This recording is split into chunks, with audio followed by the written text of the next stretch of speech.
Bienvenue à tous dans ce 6e épisode. Nous allons parler aujourd'hui de la recherche scientifique mise au service de la planète, ainsi que de la fameuse bataille que nous vivons en permanence contre le plastique. Ce matériau qui a révolutionné notre quotidien depuis sa création, il y a maintenant plus d'un siècle, mais qui pourrait tout aussi bien entraîner notre perte. En effet, quand on y pense, le plastique depuis sa commercialisation a révolutionné nos vies, et notamment l'industrie de consommation, facilitant l'emballage des aliments, offrant une meilleure hygiène. Or, c'est maintenant une vraie guerre contre le plastique qui commence. Car n'étant pas biodégradable, il se dissout dans les océans sous forme de microplastiques qui se retrouvent ensuite dans la chaîne alimentaire et dans nos assiettes. En effet, saviez-vous par exemple que nous avalons environ l'équivalent d'une carte de crédit de plastique par semaine à force de consommer du plastique, de vivre dans le plastique? Même dans une bouteille d'eau, une faible partie des microplastiques et des microparticules qui la composent se retrouvent dans l'eau que nous buvons.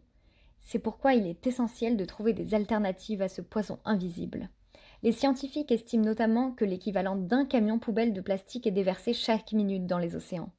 En effet, tous les déchets, qu'ils soient jetés au milieu d'une forêt ou dans une petite rivière en haute montagne, finissent par arriver dans les océans un jour ou l'autre.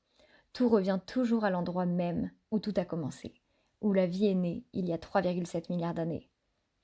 On a longtemps pensé que nos océans étaient indestructibles, que l'on pouvait jeter quoi que ce soit dedans, et que le déchet dont on voulait se débarrasser coulait et disparaîtrait à tout jamais dans les profondeurs. On pêchait du poisson, il y en avait encore. On pensait que les stocks, comme on les appelle, étaient inépuisables. Or, il faut se rendre à l'évidence, nos océans souffrent, nous les surexploitons, et il est temps d'agir si nous voulons les sauver. Alors engagez-vous, vous aussi, dans une guerre contre le plastique. Alors comment mettre notre intelligence, mettre la science au service de la planète? Plusieurs jeunes entreprises s'engagent pour créer de nouvelles technologies dans un but de protéger les océans.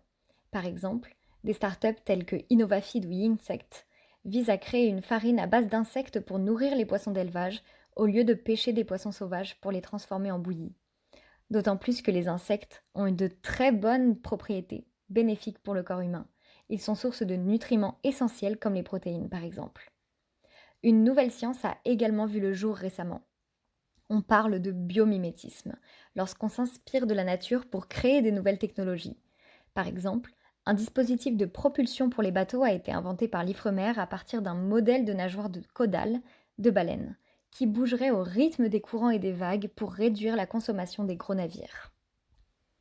Désormais, laissez-moi vous montrer comment à partir d'une question et d'un petit être vivant dont peu de gens ont remarqué la présence, il est possible de sauver des vies. Asseyez-vous confortablement et écoutez cette histoire. C'est l'histoire d'un homme qui avait l'habitude de se balader sur les plages en Bretagne et qui un jour s'est demandé comment les petits vers de sable qu'on peut trouver respiraient entre la marée basse et la marée haute. Vous les avez sûrement déjà remarqués. Ils forment des petits tas enroulés sur le sable. Alors comment ces petites bêtes qui n'intéressent personne peuvent sauver des vies?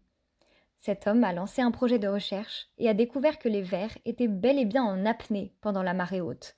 Il s'est rendu compte que leur sang était composé de bien plus de molécules d'hémoglobine qui servent à fixer le dioxygène que le sang de la plupart des autres êtres vivants.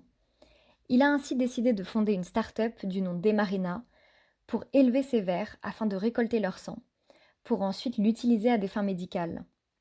En effet, une telle concentration en hémoglobine permet de maintenir en vie des organes en dehors du corps humain entre deux greffes pendant beaucoup plus longtemps qu'il est normalement possible.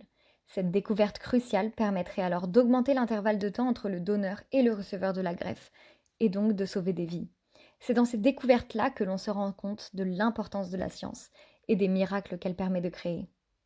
Je vous propose maintenant, comme tips écolo, d'utiliser des sacs en tissu ou en papier au lieu de sacs plastiques. La prochaine fois que vous allez faire vos courses, privilégiez le vrac si vous en avez l'occasion. J'espère que vous le relèverez le défi avec succès. Encore merci pour votre attention et j'espère que l'épisode vous aura plu. À bientôt.